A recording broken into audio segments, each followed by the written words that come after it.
Merci beaucoup pour ces partages. Dans l'assistance, si, il y a des questions, vous pouvez les poser, hein, ou demander la parole, pour pouvoir parler directement avec nos intervenants. Ça serait intéressant, hein, rendre ce moment, dynamique. Ça serait intéressant. Si vous avez des questions, n'hésitez pas à poser des questions. Alors, je sais pas, moi j'ai allumé ma caméra en tous les cas. Je ne sais pas si vous me voyez, mais j'ai allumé ma caméra depuis le début, hein. Euh, Qu'est-ce que je voulais dire? Euh, on va passer à la question suivante, à moins qu'il y ait des questions. Des questions. En tous les cas, bonsoir à celles et ceux qui viennent de nous rejoindre.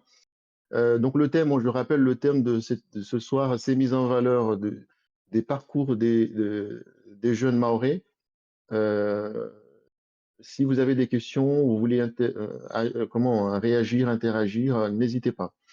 La prochaine question, en attendant que les questions arrivent, euh, toujours en regardant en arrière, avec les yeux d'aujourd'hui, François Mathieu, euh, quelles sont les leçons, euh, les leçons que tu retires de tout ton parcours, en fait.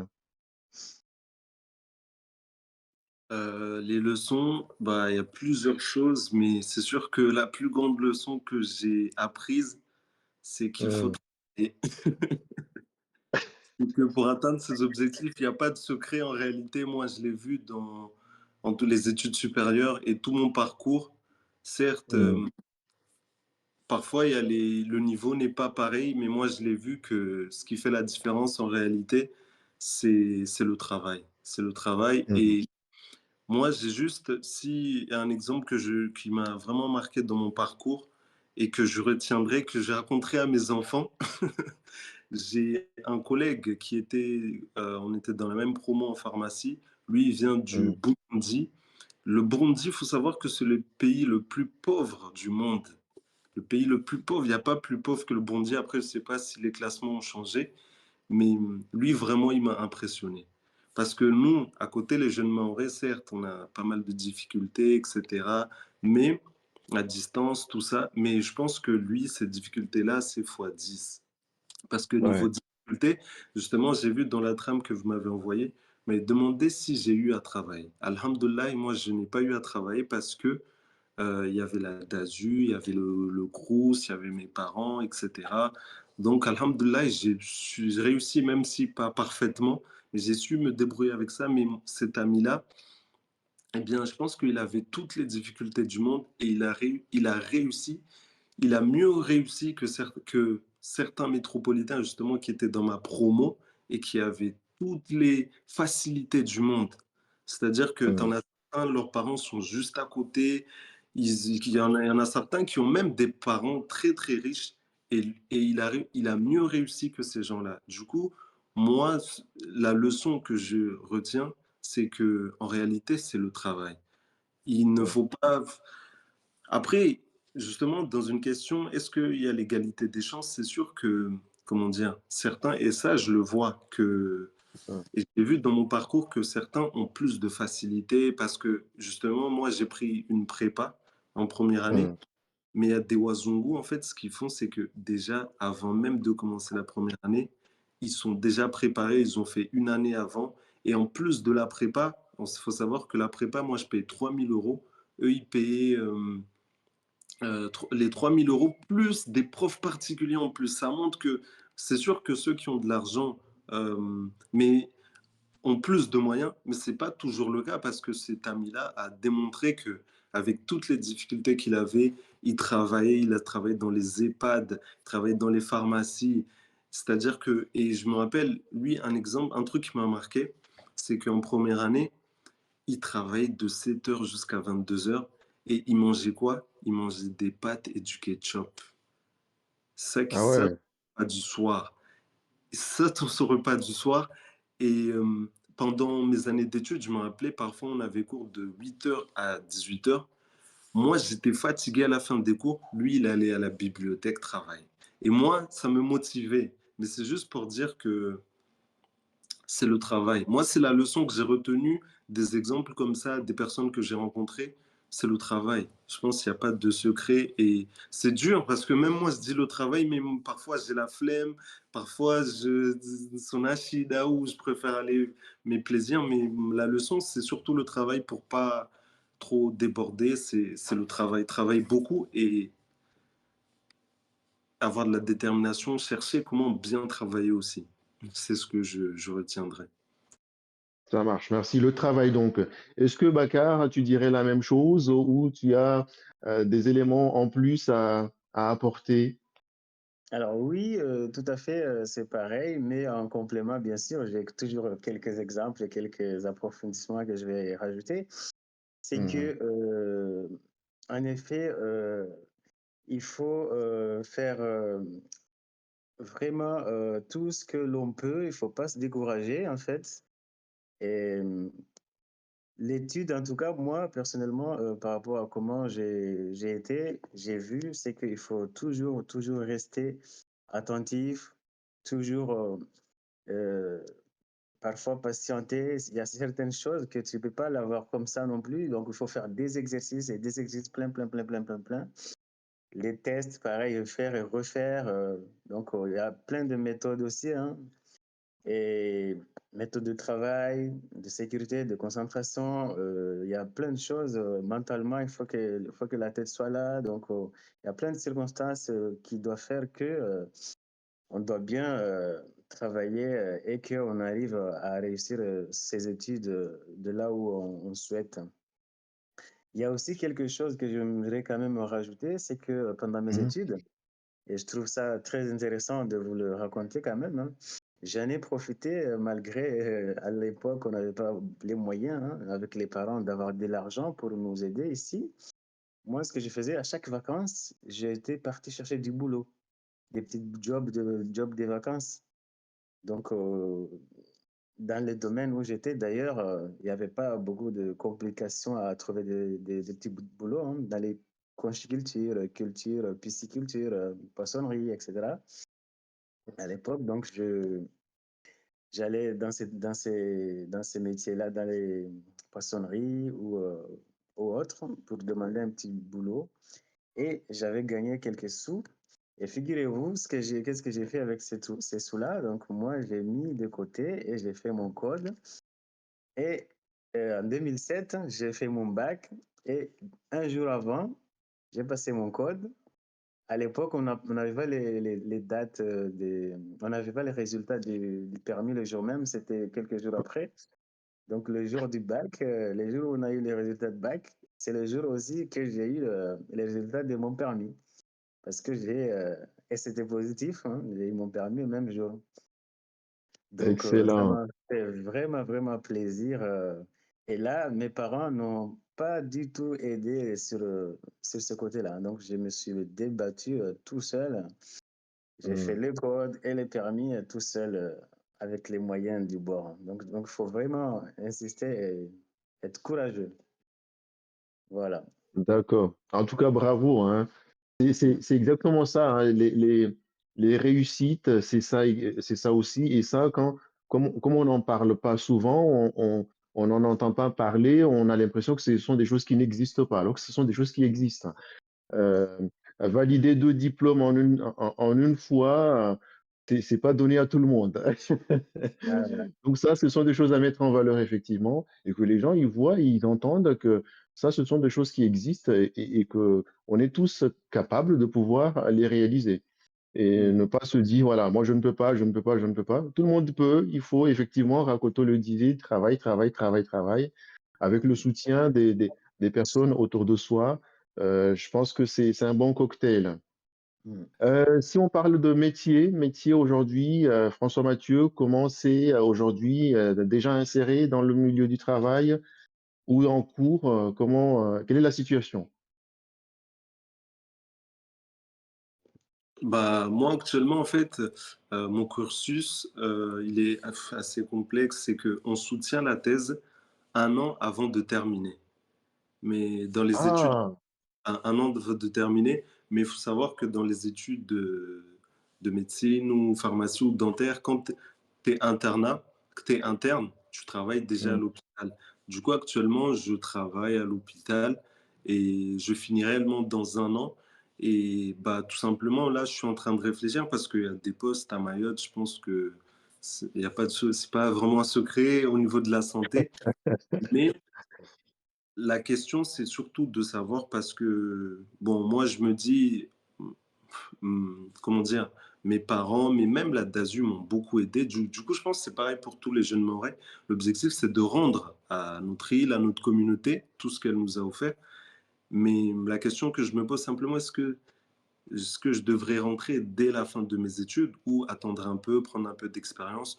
Du coup, actuellement, le problème, alhamdoulilah, le problème, c'est pas l'insertion, mais de savoir est-ce que je rentre tout directement à Mayotte ou est-ce que je reste un peu histoire de me consolider, de renforcer tout ce que j'ai appris. Je ne sais pas encore. Actuellement, je suis en train de réfléchir. D'accord, OK. Merci. Et Bakar, comment quelle est ta situation à toi, professionnelle? Alors moi, je vais retourner un petit peu en arrière, hein, pour Oui, oui. mieux répondre à ta question. Oui, Mmh. donc moi, après l'école, le bac culture marine, je suis parti dans le sud, hein, sud de la France, vers Toulon, pour faire une formation de pompier marin. Parce que, Mmh. encore une fois, j'aime bien tout ce qui a rapport avec la mer. Et du coup, je me suis dit, je vais faire pompier marin parce que j'aime bien tout ce qui est métier de la mer. Alors, pendant la formation, j'ai pas continué jusqu'à à la fin parce que presque à la fin de la formation, j'ai eu une réponse dont on nous a donné qui nous ont annoncé qu'on ne pouvait plus faire ce que moi je souhaitais faire au sein de la marine, hein. C'était de travailler au port. Donc, ils nous ont dit qu'on allait tous travailler en pleine mer, hein, et pendant 3 ans. Du coup, moi, j'ai pas supporté cela. Je me suis dit, c'était pas mon objectif de venir ici, hein, et être embarqué, envoyé loin de la famille. Et je voulais avoir les pieds sur terre. Attends. Oui. Donc, du coup, j'ai malheureusement démissionné. C'était un beau métier, hein, mais je me suis démissionné. Et je suis revenu ici en Bretagne, là où je suis toujours. Et là, j'ai continué à rester dans le milieu un petit peu poissonnerie. Donc, j'ai fait une formation qu'on appelle employé commercial polyvalent. Du coup, en tant que boulanger, poissonnerie et fruits et légumes, c'est les trois métiers-là en une fois, quoi. Donc, je me suis dit, je fais les trois polyvalents, comme ça, si pour finir plus tard, j'aurai plus de choix dans le métier que je veux. Ouais. Tout à Et fait. puis, comme j'aime bien tout ce qui est relation client, relationnel avec les gens, donc ça m'a attiré. C'est pour ça que j'ai fait le commerce Mmh. dans ce filière-là. Et après, quand j'ai fini ma formation, l'employeur ne voulait pas embaucher pour ces raisons, hein. Moi, je les connais, mais je ne peux pas les détailler ici. Du coup, par rapport à ça, donc j'ai dit, ben, dès que mon contrat finit, c'était des remplacements que je faisais, hein, plusieurs fois, plusieurs fois, plusieurs fois. À plusieurs remplacements, à un moment, on en a marre, hein. Donc, j'ai dit, mon contrat, quand ça finit, j'arrête et je vais partir chercher autre chose. Donc, en effet, j'ai fini, je suis parti et j'ai testé d'autres métiers, mais ça n'allait pas avec moi, avec ce que j'aimais. Et là, j'ai déposé mon CV à la mairie de là où j'habite. Mmh. Donc, en tout cas, c'est un petit conseil que j'ai dit aussi à tout le monde. S'il y en a qui recherchent du boulot, n'oubliez pas que la mairie aussi, ils ont des emplois tout le temps, régulièrement. Donc, n'hésitez pas à poster des CV dans vos mairies où vous êtes. Du coup, donc, Mmh. j'ai fait ça. Donc, une semaine après, j'ai été convoqué, appelé pour un entretien d'embauche Mmh. pour une filière qu'on appelle pompe funèbre. Un Mmh. métier pompe funèbre. Je ne savais pas du tout ce que c'était tout nouveau. Et à ce moment-là, je me suis dit, je ne connais pas le métier, mais je veux bien l'apprendre. Encore une Mmh. fois, donc je suis tombé dans l'inconnu, mais il fallait que je m'en sorte. Donc je me suis dit, ben, il faut y aller. Donc, alors là, j'ai demandé vraiment les explications, on m'a tout expliqué. Après, j'ai dit, je teste et on voit si le métier me plaît, je reste. Si vous aussi vous êtes satisfait de moi, on reste ensemble. Sinon, ben, je pars. Voilà. Et je suis resté, j'ai testé le métier, hein, et puis ça m'a plu, ils étaient contents de moi. Donc le métier pompe funèbre, hein, vous le connaissez pas assez peut-être, mais je développe légèrement un petit peu. Je veux Donc, bien, oui, je veux bien que tu t'attardes un petit peu là-dessus parce qu'on aimerait mmh, bien comprendre un petit peu les les tout secrets. à fait. Alors chez nous là-bas, à Mayotte, j'aime bien retourner en arrière, hein. Chez nous à Mayotte, quand il y a des défunts, le jour même, il est préparé, habillé, et puis même, on fait l'enterrement le jour même, voire 1 heure Mmh. après, 2 heures après. Ici, c'est pas du tout le cas. Alors, ici, nous, quand on est appelé, bon, quand j'ai mon téléphone de service, s'il y a un défunt, on m'appelle. Donc, en gros, quand j'arrive au lieu du drame, on va dire un drame ou des décès, le médecin, il est déjà passé. Ça veut dire qu'il y avait eu déjà plein d'actions avant. Ouais. Admettons si c'était un accident de la route, hein, par exemple, et l'accident arrive, ben, les pompiers vont venir, les gendarmes vont gérer la circulation, et s'il y a des enquêtes à faire pour tout ce qui est judiciaire, ils vont faire. Une fois que tous ces collègues-là, ils ont fini leur boulot, nous, pompe funèbre, on est en dernier. C'est là où la police va appeler pompe funèbre et puis on arrive sur place et nous, on va prendre la personne en charge, on va le transporter pour simplifier, hein. Je ne rentre pas trop dans le détail. On transporte, donc on va l'envoyer, si besoin de faire des enquêtes approfondies, à l'hôpital. Et là, il va être autopsié après. S'il n'y a pas besoin de faire des enquêtes, on va l'amener dans une chambre funéraire directement. Voilà. Et dans la chambre funéraire, là-bas, c'est la famille après qui va prendre rendez-vous avec nous et ils vont nous signaler, nous expliquer comment ils souhaitent préparer la cérémonie. On dit ça comme ça ici, hein, mais chez nous, là-bas, on dit l'enterrement tout simplement. Donc là, ici, ils vont dire que, par exemple, c'est un exemple, hein, ben moi, j'aimerais qu'il soit inhumé à tel endroit. Mais avant ça, j'aurais aimé avoir une petite cérémonie ou une grande cérémonie. Donc, la cérémonie, ça peut être religieuse ou civile. Donc, religieuse, ils passent à l'église et civile, ils vont dans une salle et là, ils expliquent le parcours de la personne, témoignages, etc. Alors qu'à l'église, euh, nous, en tout cas, on amène la personne jusqu'à dans l'église, hein. Même le fait que je sois musulman, je ne, c'est pas moi qui fais la prière à la personne, mais je ne fais que mon travail l'amener, hein. Donc, j'amène dans l'église, je le laisse là-bas avec mes collègues. On sort, le prêtre avec la famille et tout le monde, eux, ils font leur prière. Quand ils ont fini, nous, on rentre, on prend le corps et puis on remet dans le véhicule, on va au cimetière. Voilà. Mmh. Au cimetière, puis on va inhumer. Voilà. Il y a quelques détails aussi. Parfois, les familles demandent à préparer la personne. Donc, nous, il y a deux façons de préparer ça. Donc, soit trois même, hein. Soit toilette simple, on appelle ça. Donc, on l'habille juste la personne. Ou bien, on va faire appel à un thanato. Admettons si le corps était un peu dégradé ou si le corps avait besoin d'être maquillé, nous, on fait appel à un thanatopracteur. Lui, c'est l'esthéticien des défunts, des personnes décédées. Il peut même coudre ou bander s'il y a un endroit cassé, etc., etc., pour que après le corps soit bien présenté, présentable pour la famille ou pour les gens. OK. Donc, la famille a le droit de choisir ce qu'il veut faire avec le défunt. Bien sûr, le défunt aussi, s'il avait laissé un testament, par exemple, il faut suivre plutôt ce qu'il a noté. Mais s'il n'y en a pas, enfin, c'est la famille proche qui décide. Voilà.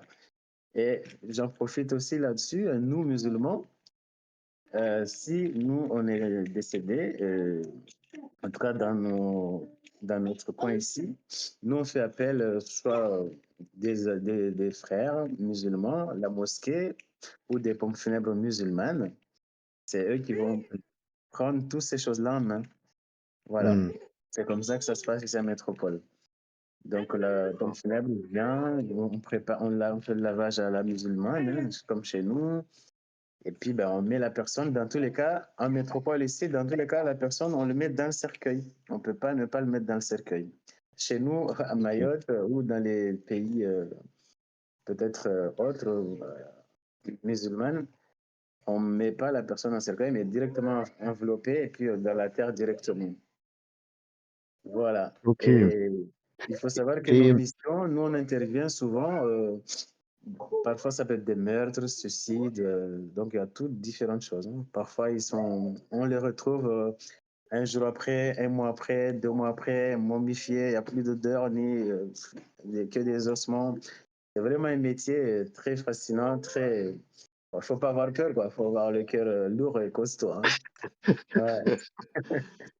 Et du coup, Bakar, ce métier-là, il y a une formation, il faut passer une formation qualifiante avec des épreuves. Comment ça se passe exactement Oui, alors moi, quand je suis rentré, comme ils avaient besoin de quelqu'un, nous, à Hmm, l'époque, nous, il n'y avait pas besoin de formation à l'époque. Mais maintenant, mhm, de plus en plus, on fait des formations avec Pôle emploi ou d'autres structures privées, hein, des mhm, formations payantes parfois, mais avec Pôle emploi, c'est pas payant. Et là, on vous apprend le métier, vous faites des stages d'immersion, on vous apprend, vous voyez, et puis là, vous sentez si vous êtes fait pour ça ou pas, hein. Voilà. mhm, Moi, en tout cas, à l'époque, on faisait les formations une fois dedans. On pratiquait, on faisait le métier et c'est après qu'on faisait la formation qui est bien sûr rémunérée par l'employeur. Et aujourd'hui, il n'y a pas beaucoup de gens qui restent dans ces métiers-là, hein. Moi, j'en ai croisé mhm, beaucoup dans ce métier. Depuis 2016 que je pratique ce métier jusqu'à aujourd'hui. mhm. Et à chaque fois, quand on cherche des remplaçants, on n'en trouve pas beaucoup, hein. Parce que les gens, ils viennent, ils ont peur, ils partent. Ils viennent le matin, l'après-midi, il y a une cérémonie, ils viennent pas, on les appelle, on les répond pas. Donc, il y en a qui n'ont pas le sang chaud pour savoir. Mm. D'accord. Ok. Merci beaucoup pour ces partages. Le temps qui nous était imparti, il est épuisé. Je vais juste vous demander une conclusion à chacun. Et avant la conclusion, je rappelle juste que Yousra, qui fait la présentation habituellement avec Laïmi, ont été empêchés d'être présents aujourd'hui. Et donc voilà, on leur fait un petit coucou en espérant les retrouver la prochaine fois. Et la prochaine fois, justement, ça sera le même thème avec d'autres intervenants et on pourra toujours revenir dans l'audience et suivre et poser des questions. Il n'y a pas eu de questions, mais il y a eu des remarques. Avant de vous donner la parole pour la conclusion, il y a eu des remarques. Il y a quelqu'un qui a dit quoi? Euh, Mousse dit quoi? Donc, Rakoto, après ton internat, tu ne veux pas faire de la recherche clinique en pharmacie? C'est une question que Mousse pose. Peut-être répondre à cette question, Rakoto? Après ton internat, tu ne veux pas faire de la recherche clinique en pharmacie? En fait, il y a différentes spécialités. Il y a une spécialité qui s'appelle pharmacie clinique. Ouais. Et ça, je pense, du coup, je ne peux pas faire de la recherche en pharmacie clinique. Moi, ma spécialité, c'est la biologie médicale. C'est tout ce qui concerne les analyses médicales, que ce soit les analyses de sang, les analyses d'urine, de tout, de liquide, fluide. Mais je peux faire de la recherche, mais c'est encore plus long. Il faudrait que je rajoute une année à mon internat. Du coup, ça fait 5 ans en plus de l'internat, ça fait 10 ans plus faire une thèse universitaire, donc 3 ans, ça te fait à peu près 13 ans d'études universitaires. Il y en a qui le font. Moi, j'aurais aimé le faire, mais je ne le fais pas parce que ça fait déjà un moment que je suis ici. J'ai envie d'aller chez moi. Et ma grand-mère qui me demande tout le temps. On sait, je finis. Je pense que si j'étais à Mayotte, je l'aurais fait, mais je suis fatigué. Je suis fatigué. J'ai envie de rentrer. OK, Mais je sais pas, on verra ce que d'accord. l'avenir me réserve. D'accord. Toujours dans les commentaires, on a Mousse, et encore, qui dit, «Je te conseillerais de prendre un peu d'expérience pour mieux répondre aux exigences nécessitées que Mayotte a besoin au niveau médical». Je pense que c'était, au moment où, Rakoto parlait de se questionner sur, l'idée de rentrer ou de rester. Voilà, c'est un commentaire de Mousse et il dit encore: «J'encadre actuellement une thèse universitaire avec un médecin neurologue en parallèle. Il finit son internat». OK, on a bien retenu, on a bien entendu les commentaires. Une petite conclusion, on commence par, Bakar, une petite conclusion par rapport à ce thème, mise en valeur, du parcours des jeunes étudiants. Qu'est-ce que tu dirais pour conclure? Alors moi, juste comme j'avais pas eu l'occasion de répondre à Mayotte, si je rentre à Mayotte ou pas, je fais une petite phrase là-dessus, après je Oui, réponds. oui. Euh, Moi, pour l'instant, je ne rentre pas à Mayotte, je ne souhaite pas rentrer pour l'instant. Pourquoi? Tout simplement parce que, comme on le voit, qu'à Mayotte, pour l'instant, les structures qui répondent mieux à tous nos besoins ne sont pas encore assez développées, voire pas assez claires par l'État, hein, parce que l'État, par exemple, scolaire pour les enfants, parce que maintenant on a des enfants, on pense à nos enfants. Mmh. Et moi, avec les enfants qui vont à l'école, et quand on entend les bus caillassés, parfois avec les délinquants qui rentrent dans les écoles, donc l'insécurité, bon, il y a tous ces raisons-là, hein. Ça fait pourquoi je ne souhaite pas rentrer pour l'instant. Mais si c'était Mmh. moi personnellement que moi, professionnellement, moi, si je rentre, je peux, je pense, trouver du boulot facilement, ça, c'est pas gênant. Mais c'est plus par Mmh. rapport aux enfants, à leur éducation, leur bien-être. Et D'accord. pour le fait que je manque aux parents aussi, bon, ça fait plus de 20 ans que je suis ici en Bretagne maintenant. Je suis presque plus breton que mahorais maintenant, donc ouais, D'accord. je suis un peu breton maintenant. Mais le manque avec les parents, la famille, comme je suis régulièrement avec eux au téléphone et en web, là-dessus, il n'y a pas de souci. Mmh. Dès qu'on se voit, dès qu'on s'entend, ça suffit, il n'y a pas de souci là-dessus, quoi.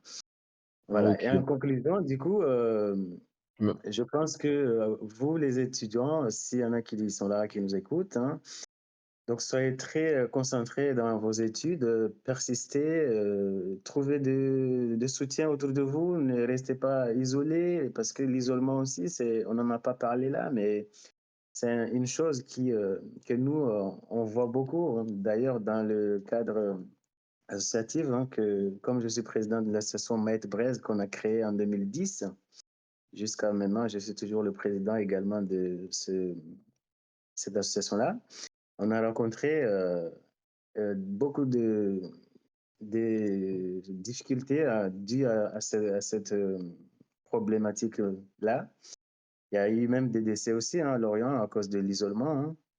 Donc, Mmh. soyez vraiment conscients que les parents vous laissent venir ici. Vous aussi, vous voulez venir ici pour réussir. C'est pas pour vous isoler. Il faut toujours, toujours trouver de l'aide autour de vous. Il y a aussi des profs qui peuvent vous aider parce que c'est à l'école, c'est les contacts que vous avez, les profs, les collègues. Il ne faut pas avoir peur de demander de l'aide, hein. Il y a des assistantes sociales également dans les écoles. Et aujourd'hui, on a créé ce groupe-là qui s'appelle Discord. Donc, nous, on est là. Il y a des professionnels, il y a des étudiants, il y a toutes sortes de métiers. Surtout, n'hésitez pas vraiment et faites passer le message à tous vos contacts, hein, que cette application-là est là pour vous. C'est pour vous aider, vous, la jeune génération, et nous, anciens aussi, hein, parce que nous, on est là pour vous aider avec les échanges qu'on a avec vous. C'est pour le bien de notre génération à tous, notre population. Et voilà, l'union fait la force, hein. Donc, on s'entraide pour qu'on ait tous pour qu'on ait les meilleurs éléments pour développer notre île et puis nos enfants, hein. Pour nous, nous adultes, c'est bon, on a déjà presque ce qu'on veut, mais les enfants et notre génération future et l'île Mayotte, il faut qu'on fasse tout pour développer notre île aussi. Voilà. Merci beaucoup, Bakar. Rakoto le mot de la fin. Merci de me donner le mot de la Conclusion. Du coup, le message que je voudrais donner, c'est que Mayotte est dans une situation compliquée, critique. Il y a plein de choses qui sont compliquées, mais c'est une période charnière. On sait tous, je pense on sait tous que Mayotte, il y a beaucoup d'opportunités. Mayotte a un potentiel et je pense que la plus grande richesse de Mayotte, eh bien, c'est sa jeunesse. En réalité, c'est la jeunesse, c'est l'humain. Qu'est-ce que l'humain peut faire de ce qu'il a autour de lui? Et le conseil que je donnerais, c'est que il faut être ambitieux, faire de son maximum, viser l'excellence. On ne peut pas forcément atteindre tout le temps ses objectifs, mais comme on dit, c'est une phrase bateau, mais quand on vise la lune, eh bien, on peut retomber sur les étoiles. Et je suis convaincu que chacun a les capacités. Il y a quelqu'un que j'admire beaucoup qui s'appelle Idriss Aberkan. C'est un monsieur qui a 3 doctorats. Et lui, il a dit que limite, après ces 3 doctorats, s'il avait su, il aurait même pas fait ces 3 doctorats. Ce qu'il aurait fait, tout simplement, c'est qu'il se serait mis dans l'entrepreneuriat. Et il a dit une phrase que j'ai vraiment appréciée. Il a dit que n'importe qui, après 1000 heures de travail, peut faire tout ce qu'il veut. Même si tu n'as pas le même niveau que l'autre, si tu fais 1000 heures de travail, quelle que soit la compétence que tu veux atteindre, tu y arriveras. Et je suis convaincu par ça. C'est l'expérience que j'ai de mon parcours. Il y avait des gens qui étaient beaucoup plus forts que moi. Et je sais, je les vois, je sais qu'ils sont beaucoup plus forts que moi. Mais j'ai réussi à faire mieux qu'eux parce que tout simplement, le travail et être déterminé, parce que quand tu es déterminé, tu vas chercher comment réussir, comment augmenter mes performances, comment faire telle chose. Et je pense juste cette mentalité d'être ambitieux, d'être déterminé, persévérant, c'est important et c'est important pour montrer qu'il y a beaucoup de potentiel. Et certes, on est dans une situation compliquée, mais je pense que si on a la bonne mentalité, Mayotte, ça peut être le paradis sur Terre. C'était le mot de la fin. Merci beaucoup. C'est sur ces bonnes paroles que nous mettons fin à l'émission de ce soir. On se retrouve dans 2 semaines, même thème, avec d'autres intervenants pour continuer nos discussions, la mise en valeur des parcours de nos jeunes. Bonne soirée et à très bientôt. Et merci à vous, intervenants, merci à vous, audience. Bonne soirée et à bientôt. Au Merci à revoir. toute l'équipe de Discord. Merci à vous tous. Au revoir. Merci.